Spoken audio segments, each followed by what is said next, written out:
Hello, and welcome to this week's episode of Man, We're Too Old for This, here on the Nerdtale Network. I'm your host, the experience that some call Jason, and with me today is... The blurred Don of the Ville, the Todd Father. CDL-113, the droid you're looking for. And the token millennial, Tarky. And today we're going into part 4 of our golden age of the MCU. This, crossing fingers, should be the episode where we finish it up. And probably the only time that we'll ever have to do this. Quite likely. Well, we could always follow it up at some point with the dark age of the MCU or something. Wow, just go there, Jason. Yeah. This is some bullshit. But anyway, today we'll be starting with Black Panther and hopefully getting through Endgame. But, we'll see. So, who wants to start us off on Black Panther? Todd. Because we don't want to steal your favorite No, scene. because that's stereotypical. Somebody else start Black Panther. All right, I'll start Black Panther then. All right, Danny, what was your favorite part about Black Panther? Or most memorable part, at least? For me, when he went to visit his ancestors, the way they handled that scene cinematically with the variations in the colors and the background and just that whole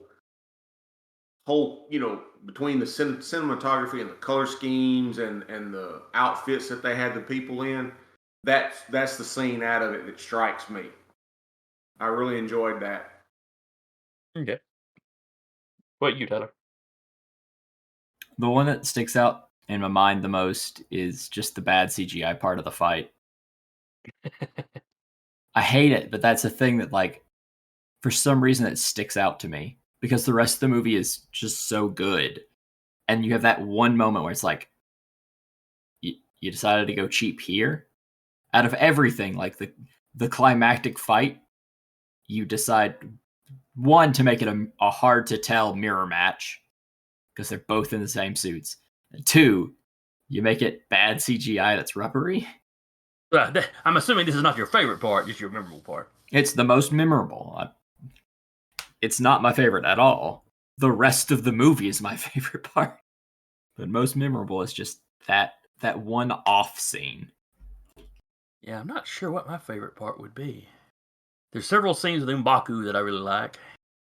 I think I like the whole, joke about eating them. There's several of the fights that I like. The whole chase scene where they're after Claw. Thank you.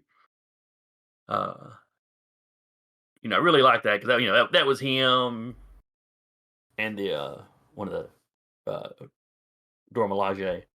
Oh yeah, it was him, Okoye, and Nakia chasing him. We sure driving the car. But yeah, that's one of them that I really liked the whole pretty much the whole movie. What about you, Todd? What was your absolute favorite part? I like both challenges.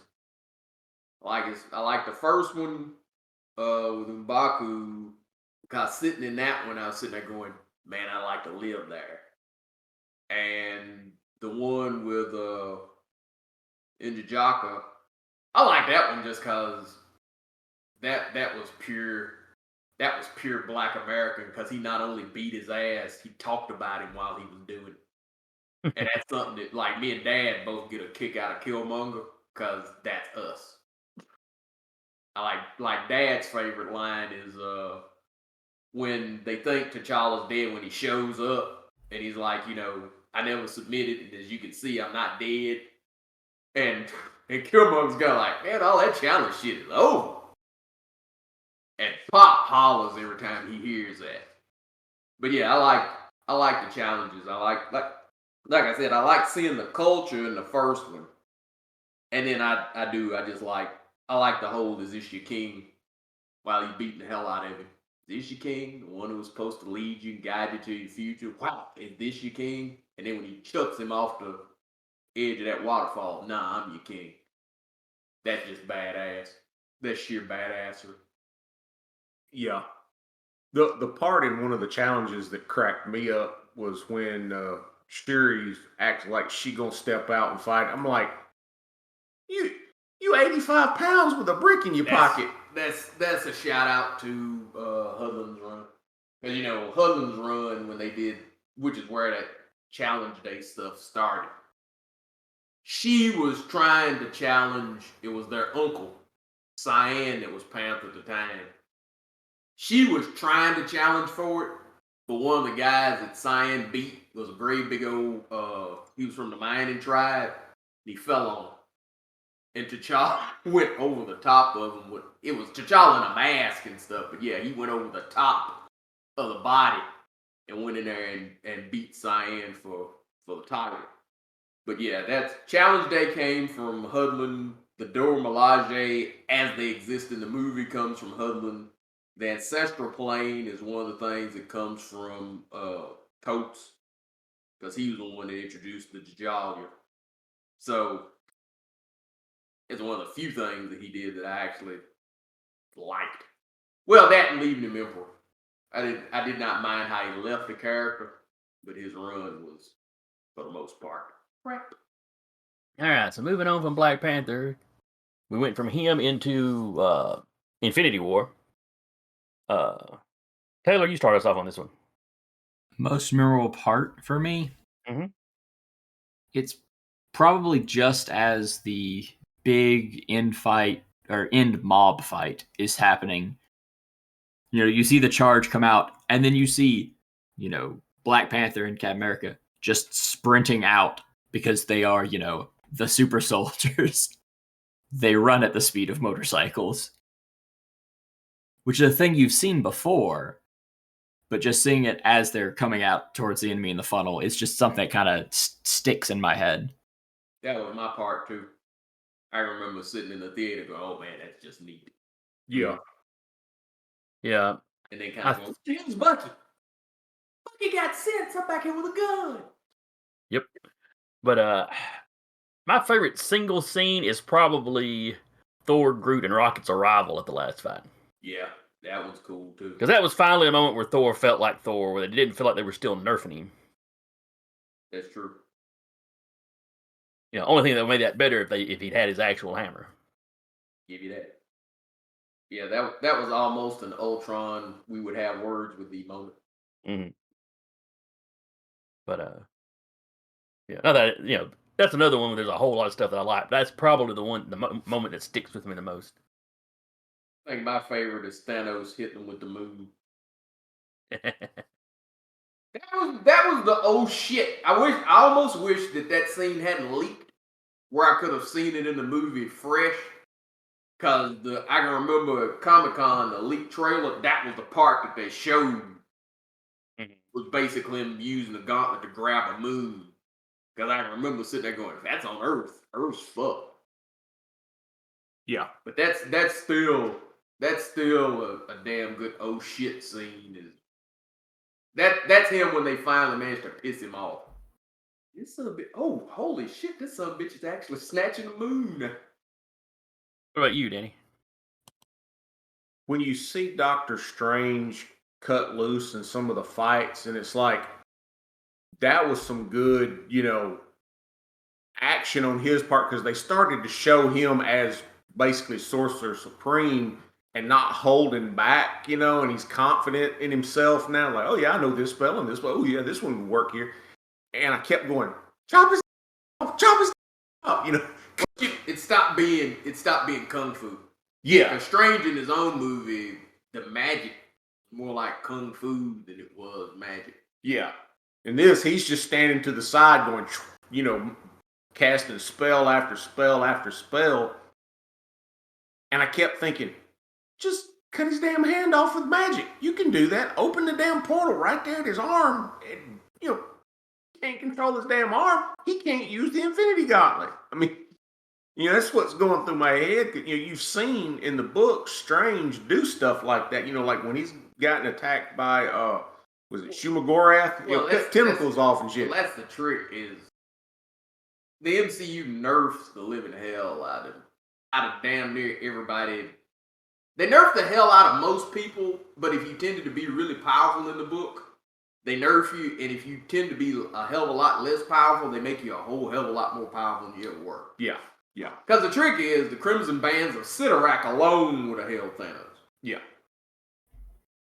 And you see him. Because I can remember shouting at the part, holy shit, it's the Bands of Cyttorak. Yeah. The spells that he casts, the energy he is pulling to cast that spell comes from outside our universe. And it comes from a god, usually, or somebody that's damn near a god. So that alone should have held Thanos in place while they got the gauntlet off. Well, the nerfed version of the gauntlet, maybe. Gauntlet in the book, no. He slaps that sort of stuff around. Yeah, the trick is he didn't remember. When they were fighting him, he still didn't have the whole thing. Yeah. But he did have the But he power. did have He had power the Stone of reality, Power. which was probably enough. Because if you have that in space, he could teleport, so. Yeah. Let's see, who have I not talked to? Oh.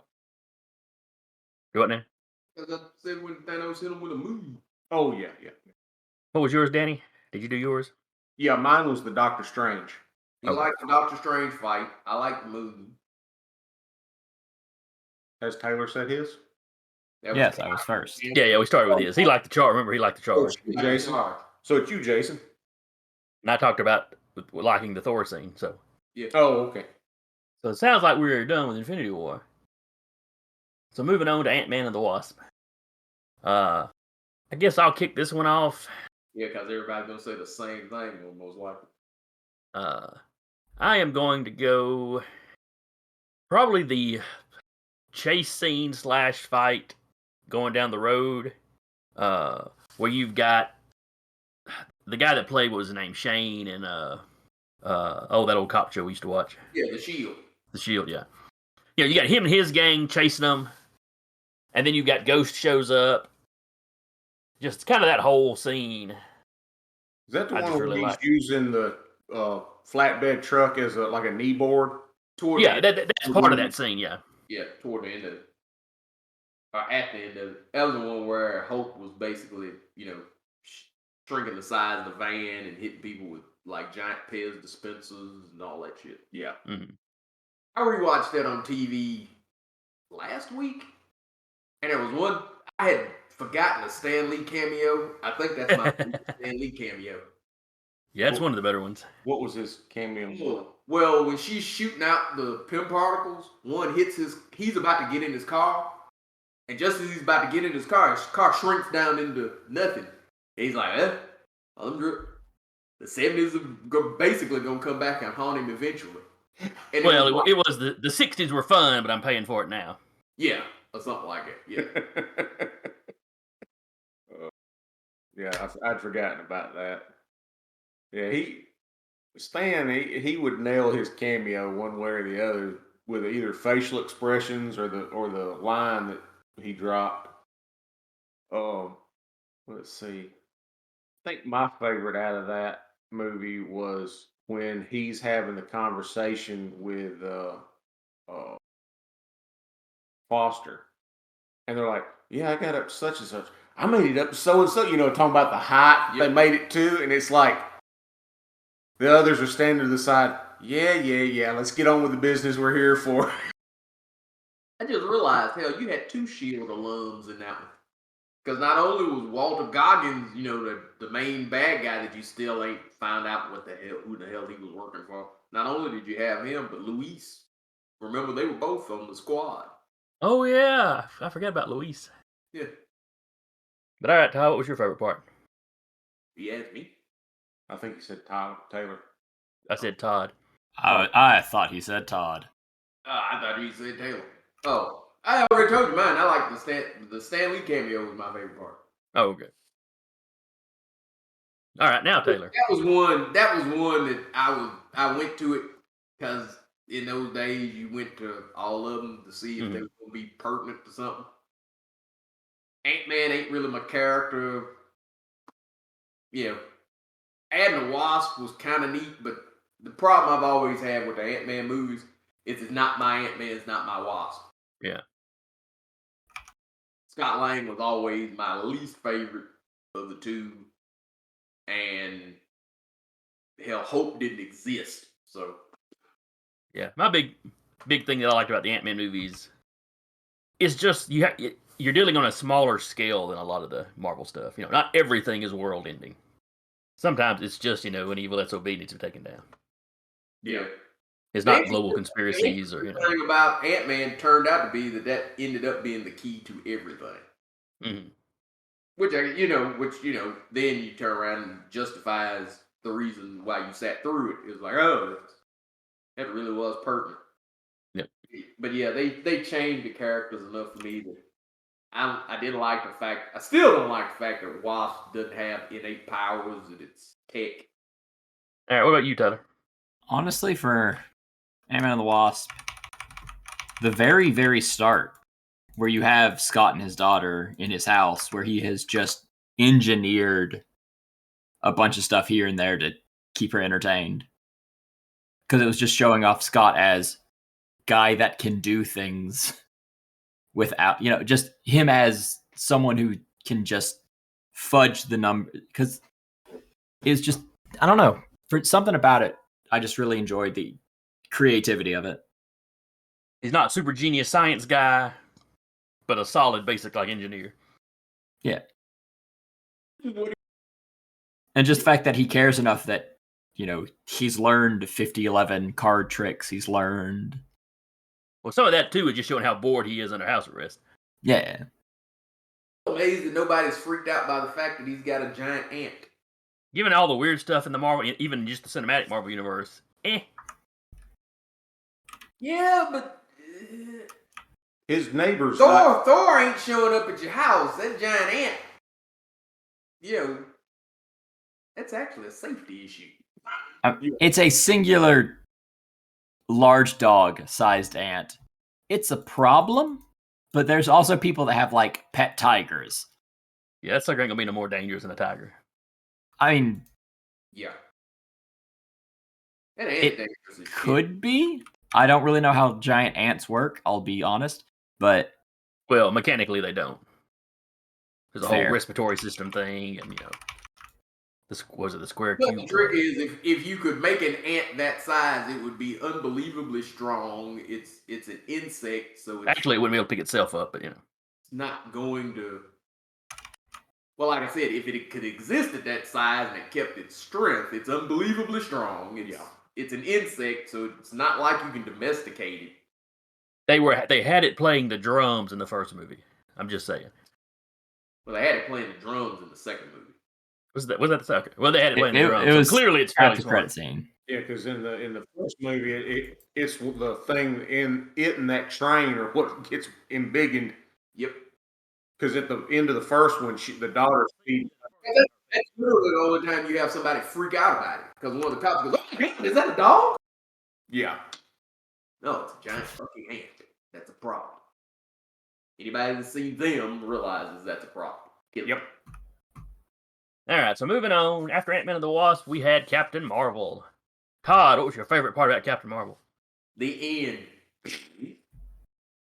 No, that's a lie. That's a lie. It was not the end. It was the Stan Lee tribute. That's the Marvel, because Stan had passed by then, and that's where his tribute is. So the Marvel logo, the crawl, is a tribute to Stan. That was my favorite part of the movie. And then the end. All right, Danny, how about you? I've got two scenes that stick out in my mind. The one is when they get out, Nick and Coulson get out of the car, and Coulson's the rookie agent at this point. And if you watch the S.H.I.E.L.D. show, everybody looked at Coulson as this experienced veteran. He knew what he was doing. But to see him kind of as the new guy was kind of funny for me. And then the second scene was when Carol is on the bus and everybody's kind of looking around, and the little old lady smiles at her and she starts, fighting her, because it's a Skrull. That was the other scene that stuck out with me. The bus scene's also where you have the Stan cameo, I think, because he's reading the script from Clerks. Yeah. Or Clerks 2 was one of them. Because was that the last movie he had a cameo in? Nope. The last movie he has a cameo in is Endgame. Okay, so he did. Yeah, that's right. He made it into Endgame, but he didn't actually see Endgame release. Right. Okay. All right, Danny. You said it was the. You said it was a little lady scene. That's a scene that I wish hadn't been in the trailer. Because it's funny regardless, but it would have been a lot funnier going into it cold. Yeah. The way that, the little old lady they had reminded me of Sally Fields, I know it wasn't her, but she just had that little, like how she was a little old lady in the Forrest Gump movie, Mm-hmm. That was when they showed that little old lady, that was the first thing that sprung in my mind. Because you get this harmless looking little old lady just smiling up at the hero, and all of a sudden, and everybody else is freaking out. What about you, Tyler? I can't think of a standout scene for me, memory-wise. I just remember that the soundtrack was really, really good. Because for me, it hit specifically just songs I liked, songs I knew. It wasn't that they were used especially effectively. It was just like, oh, that's a song I like. Oh, that's a song I like. Oh, it kind of hit your nostalgia a little bit with the music. Yeah, it was just because scene-wise, I can't think of a scene that was like emotionally touching that wasn't also pounded into my head 3 times in the movie. Because anything they wanted to emotionally tell you, they told you multiple times, so it kind of slowly had less and less effect on me. Almost like everybody stop. Let's talk about how we're friends in the first Guardians movie. Yeah. It would be more effective with just having it the once, but you decided to have it a handful of times in a row. Or not in a row, but like you had it at beginning, you had it at the middle, and you had it at the end. And it's like, this was not a thing you needed to specifically repeat 3 times. For me, soundtrack. I don't know if I've got one. I'm kind of like you, Todd. I don't know that I got one scene that sticks out to me. I know I went into the movie afraid she was going to be a Mary Sue the whole way through. And the fact that she wasn't, that, stuff was a threat to her, up in the beginning was, I guess, kind of a relief. Now, when they give her full power, then she's taking out starships, and there is no challenge, no potential challenge to anything. But she's not a Mary Sue in the beginning. She literally took out a fleet of a ship full of Skrulls handcuffed. Remember when they called her? She was handcuffed, and she broke out of that damn thing handcuffed. She doomsdayed that ship. Yeah, she blew it up with some stuff. Yeah, whatever. She doomsdayed that I don't ship. look at that as any worse than like the elevator scene with Cap. Or Cap beating a gunship that was trying to shoot him when he was on a motorcycle. That's just superhero shit. Stuff at the end and in stuff in Endgame, or not in Endgame with her. That was what I was afraid the entire movie was going to be. So it was some slight relief there. Out of the ones we're going to talk about, that was probably my least favorite. I mean, the second Thor movie was kind of weak. No, I'll take that back. Iron Man 3 is probably still my least favorite. Yeah, I was thinking to say I can't get past Iron Man. Iron Man 3 is one of the worst fucking movies I ever sat through. Iron Man 3, there's not actually a scene in it at all that I much cared for. Nope. Not a damn one. Because even the fight scene at the end where he's remote controlling all the armor, the bad guys are tearing through them like they're tinfoil, so it's kind of like, it kind of, dulls the reaction. But all right, moving on to our last one. Avengers Endgame. Who wants to start this one off? Eric? It has the greatest final scene in the Marvel Universe. Basically from the fight of the big 3 until Tony's snap made it all worthwhile, with the exception of the girls get it done scene, which felt ham-fisted as fuck. Yeah, that was the one part of that.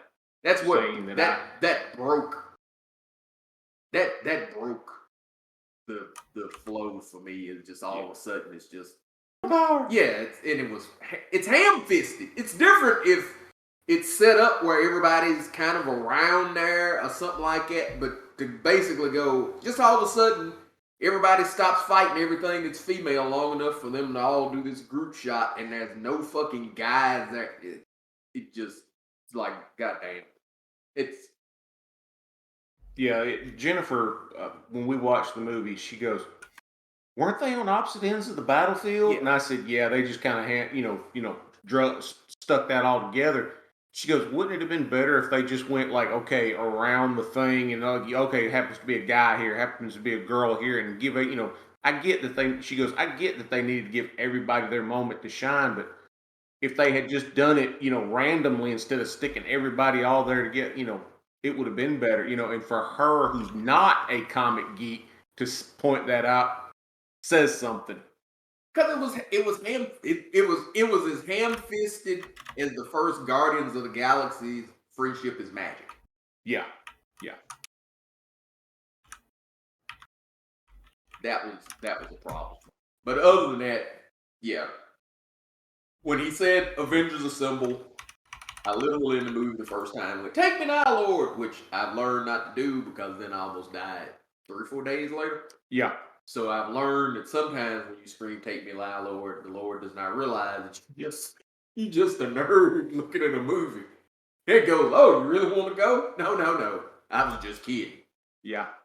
All right, Danny, what's your favorite scene? When Cap and them are standing there and they've just about lost, and you hear the radio headset crackle on your left, and you start, I got chill bumps. Yeah. I mean, the hair on my arms and neck stood up, and he's like, and then you hear it again, and all the portals starts popping open, and Wong steps out, and then the Black Panther. Black Panther was the first one to step out. Yeah. Wakanda was the first portal that opened. Panther was the first one to step out.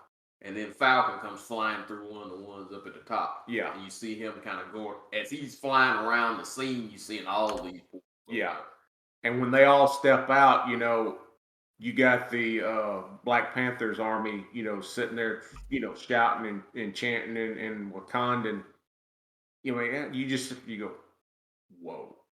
It was just that moment where, I was a teenage kid again, young kid again, reading comic books for the first time and really understanding that, hey, it's not just good guy versus bad guy. It's, hey, they have their own little universe. They have their own storyline. They have their own problems in life.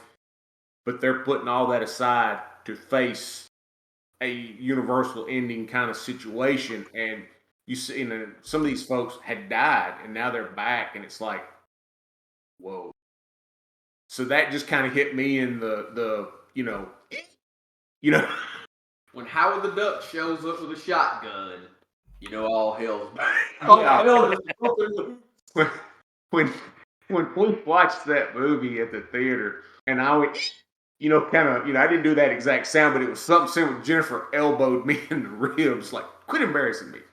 And when Cap shouts, "Avengers Assemble," I went, "Yeah," But there was a bunch of geek, but like a squad of geeks, a little ways down from us, and we all just squealed and squealed and threw our arms up at the same time. And Jennifer said, like, "Oh God, I'm in public and he's acting like this," Are you gonna open night? Because when Panther stepped out for me Bombay, yeah, me and I know a group over here all shouted, "Wakanda!" So, yeah. But yeah, that was the big thing for me. And you sit there and you go, "Oh damn!" For me, I mean, obviously it's the big fight at the end, but since that's already been picked, I'll go with something else that I just liked. I like when Scott Lang gets back and finally kind of figures out what happens, and he's at the memorial in a panic looking for his daughter's name, hoping it's not there. Yeah. And sees he is. Yeah, whatever. But I just like that. Oh yeah, he's a parent. This would be what he would be freaking out about the most. Yeah. That and his showing up at Avengers Mansion. He's like, "Hey guys, it's me, Scott Lang." I know you remember from the airport. Is that anybody's sandwich? Sorry. But well, yeah, I kind of like Scott's attitude too. He's like oh boy that plays the Hulk. if you see him in the behind the scenes stuff, it's like sometimes you get the impression he doesn't realize he's a celebrity too. Yeah. It's like Ant-Man doesn't quite realize, yeah, you're a superhero too. They know who you are. So what about you, Tyler? What was your standout scene? Well, obviously this movie was a setup for the final scene and it paid off. But one thing that I always remember is the kind of meeting scene, because it makes not a lot of sense.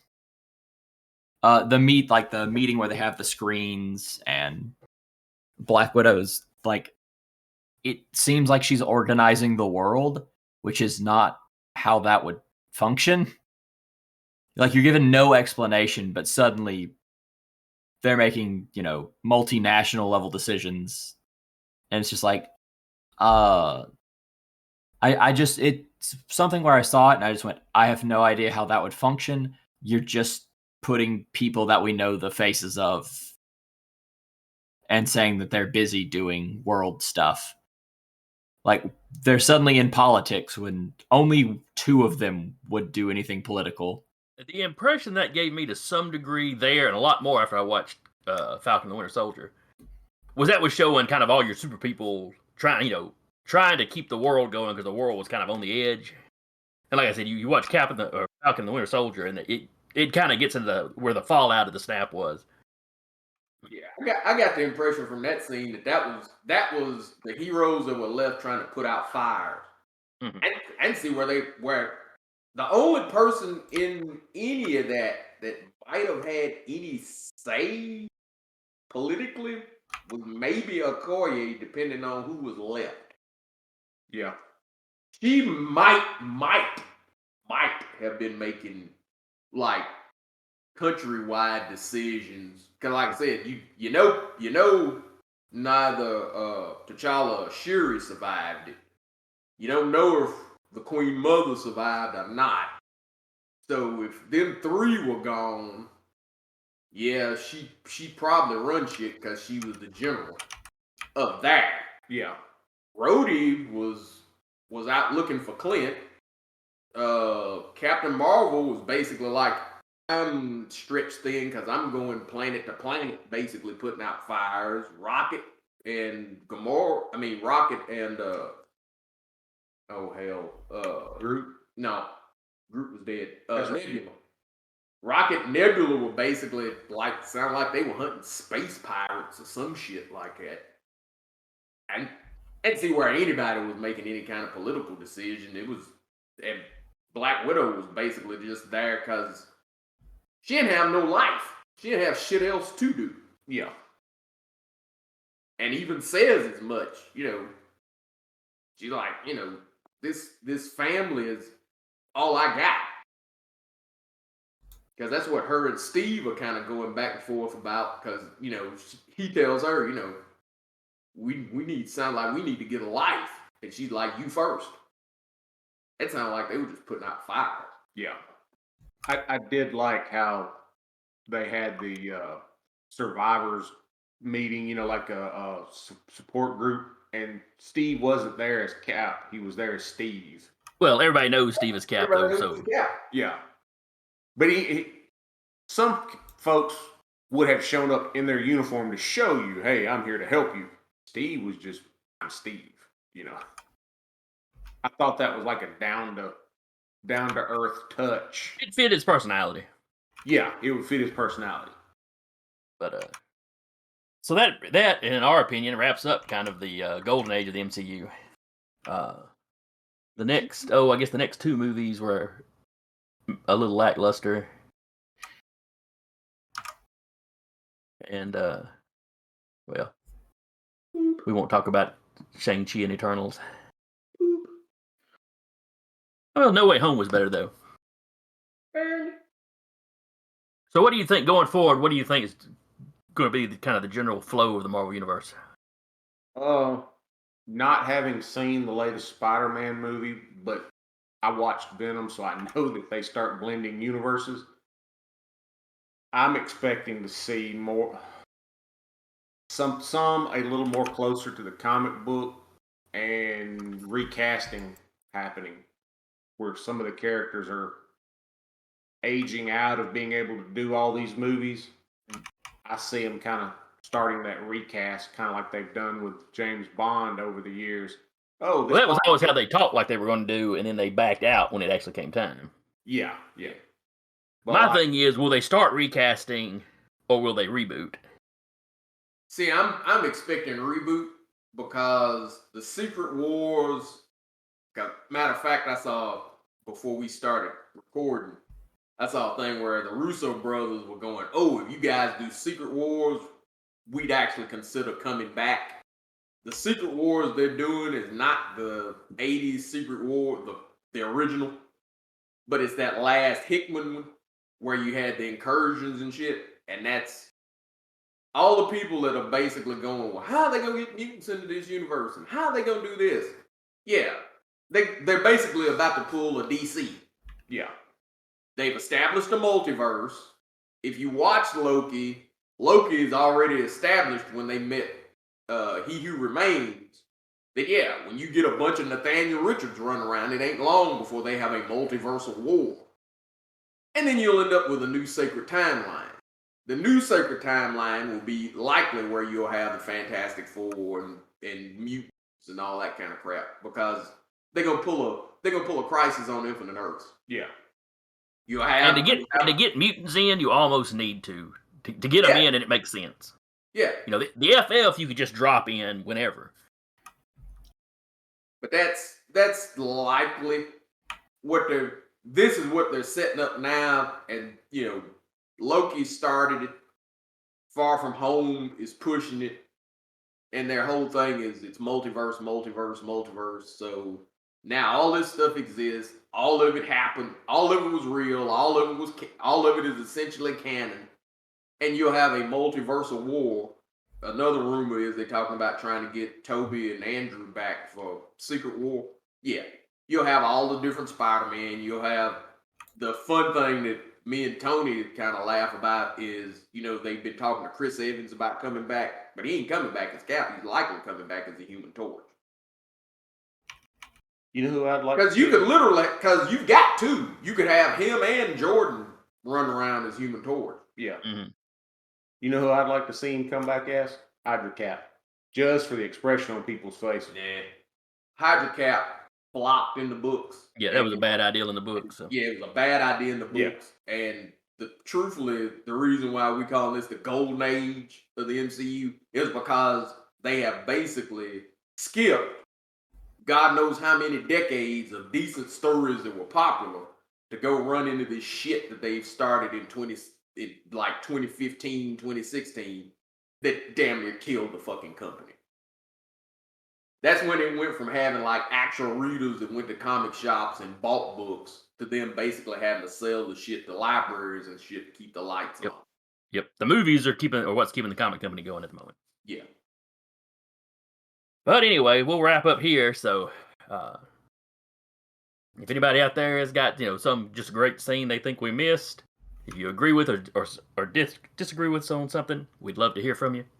If you got a movie you want us to critique or talk about, let us know. Feel free to send us an email with show suggestions. We can be reached at thenerdattornal@gmail.com. And of course, we've got a Facebook group and a YouTube channel. So, you can contact us any of those ways. If you'd like to support the show, we've got I don't remember the link now to the t-shirt shop. There is no way to support us. Oh, well. You can always like and subscribe, leave comments, tell your friends. We have a Teespring store. That's where it is. Teespring, that's what it was. But anyway, so anything would help out and we'd appreciate. So until next week, I've been your host, the experience that some call Jason, and with me today has been the Todd Father, CDO113, and the Token Millennial, Darky. And we will see y'all next time.